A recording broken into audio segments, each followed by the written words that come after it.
Hello, everyone. Happy Tuesday. Hope everybody's having a good Tuesday. As you can see by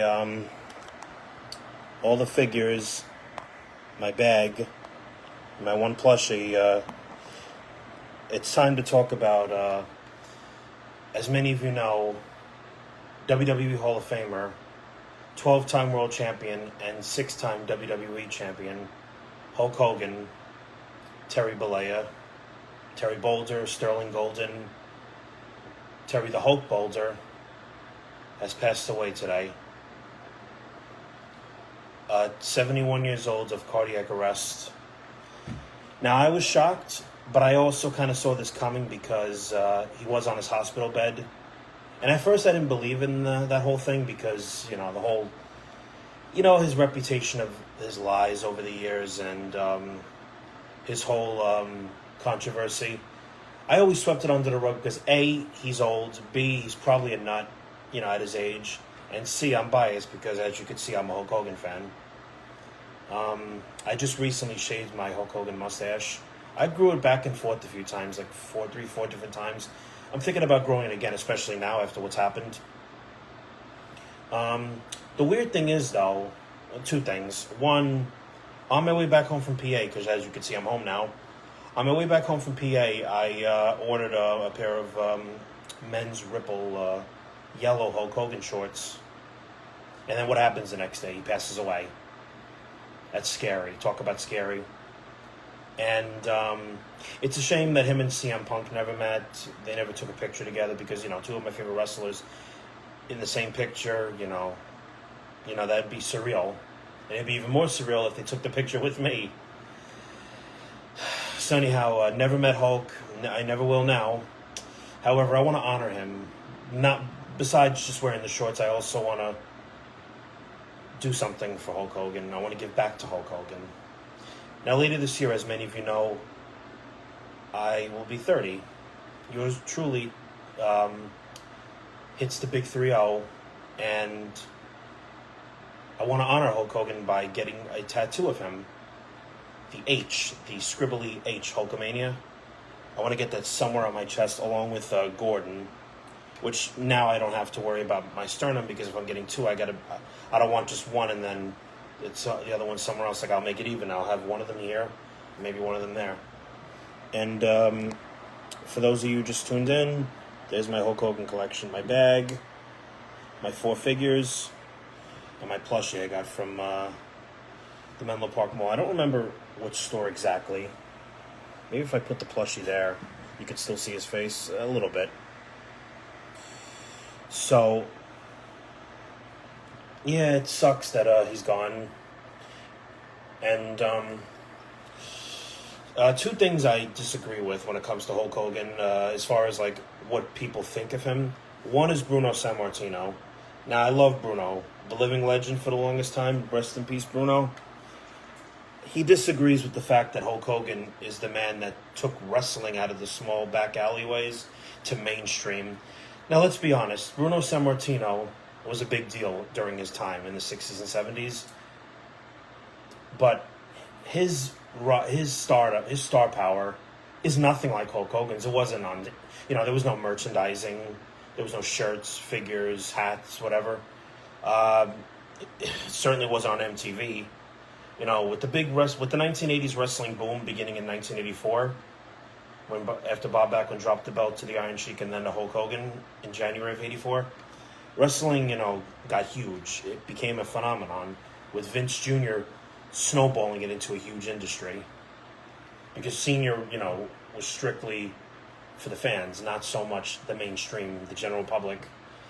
But with the start of WrestleMania 1, the Wrestling Classic, and eventually Survivor Series, the Royal Rumble and SummerSlam and onward, the big wrestling boom of the 80s really took the company by wildfire to unprecedented heights.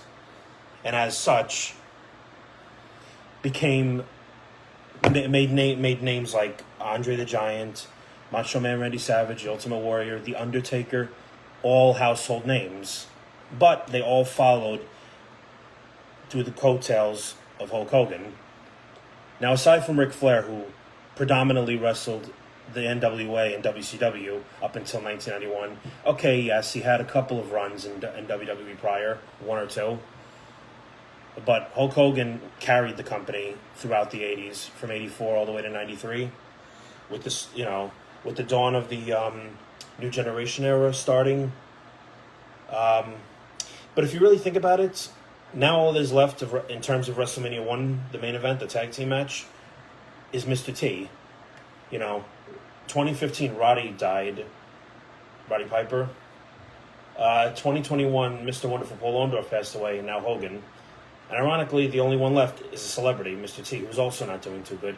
Since I've been alive, 1995, he's been battling cancer, which is why he also disappeared from the mainstream, along with Eddie Murphy and Joe Pesci. But except they weren't sick; they just disappeared. And Jim Carrey for a while disappeared. Michael Richards disappeared, even though that's another story that's controversial. What surrounded him. Also, it's strange to think that Bob Backlund is the final living WWE champion of the Pioneer era, the Territory era of wrestling, along with as far as like the Golden Era goes, Ric Flair, Sergeant Slaughter, Ric Flair, and The Undertaker are the only three surviving wrestlers from that time. Because with Andre dead, Savage dead, Warrior dead, and now Hogan, of the Golden Era, starting from 1984 onwards, that's it. There's nobody left alive. Now, the second thing I want to talk about is, there's two more things. Jesse Ventura, over the whole 1986 WrestleMania 2 story about how Hulk Hogan squealed to Vince about the whole idea of unionizing the locker room, getting health benefits, retirement funds, health insurance, whatnot.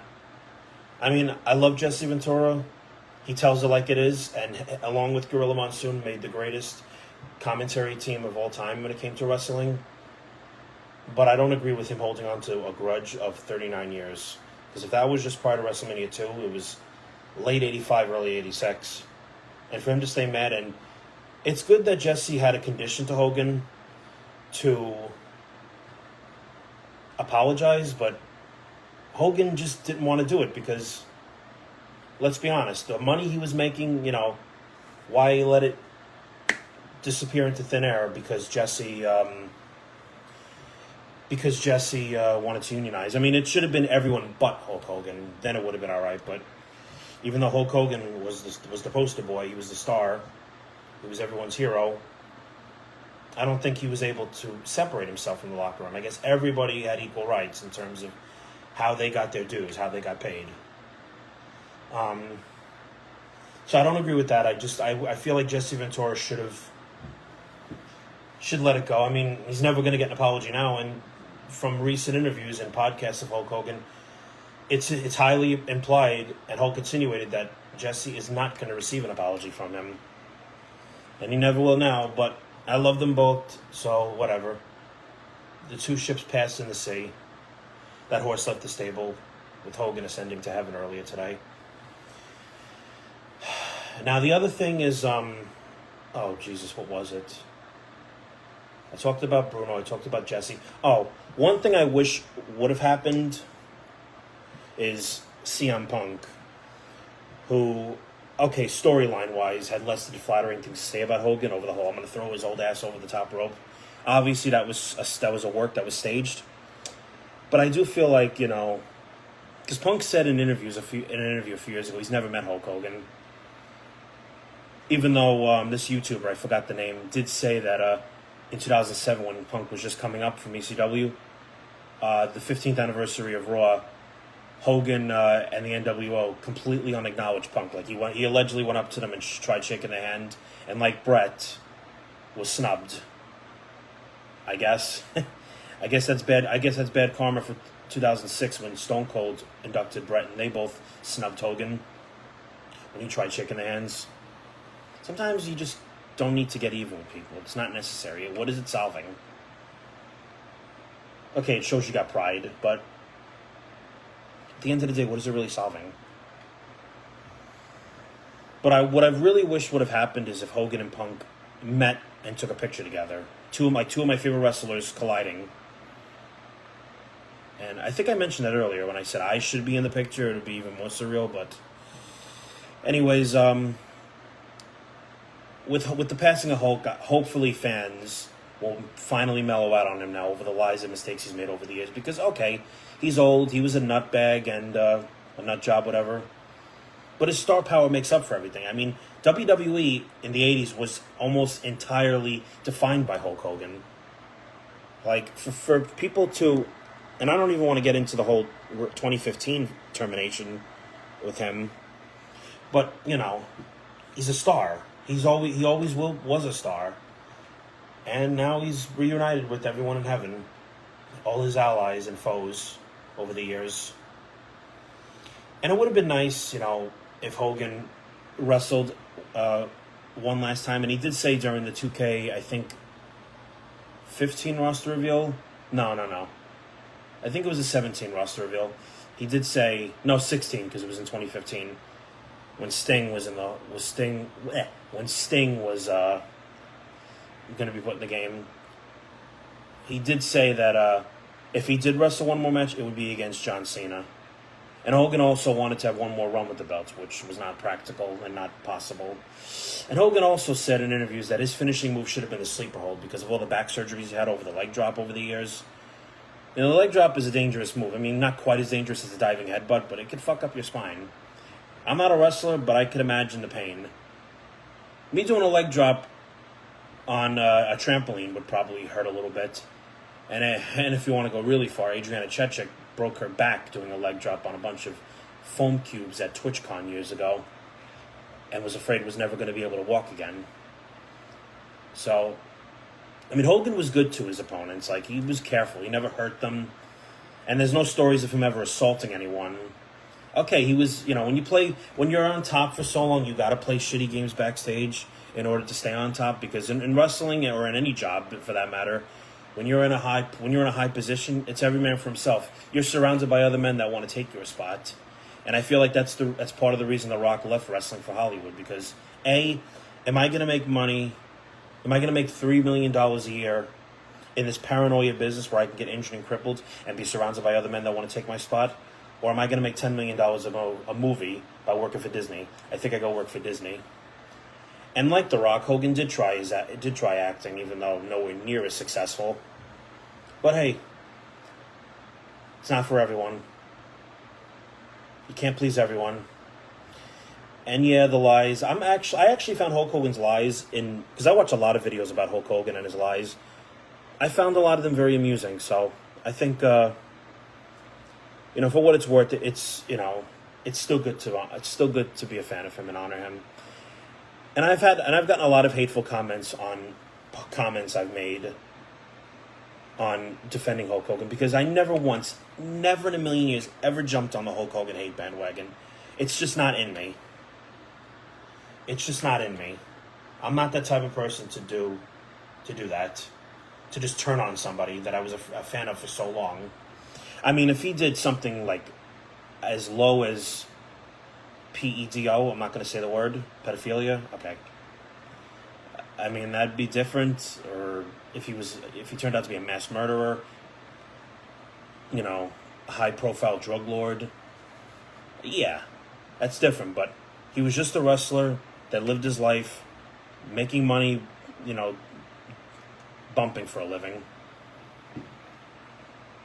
And wrestling is not an easy life. It's a have boots will travel situation where you're home maybe 2 weeks out of the entire year. And that's it. You're on the road nonstop until you get injured.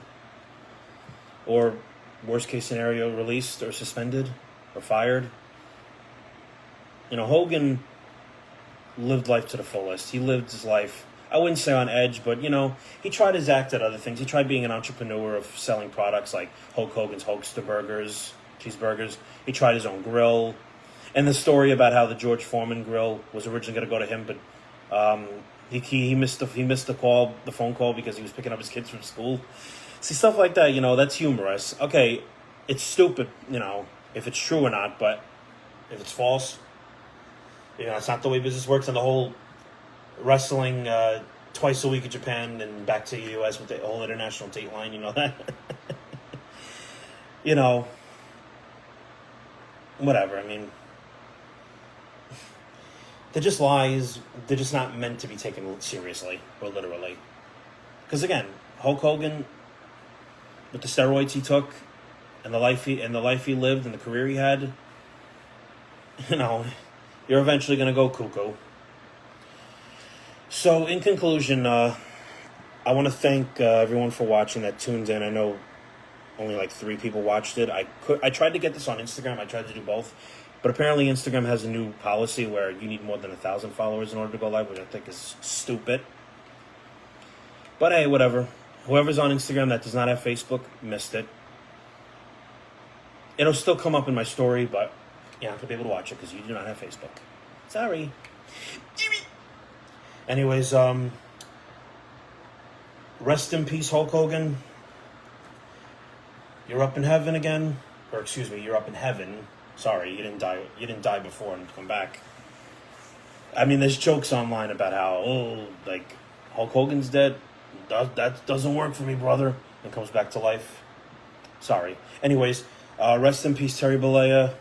Love you. Rest in peace, Hulk Hogan. You will be forever missed. And Hulkamania will live on forever. Brother!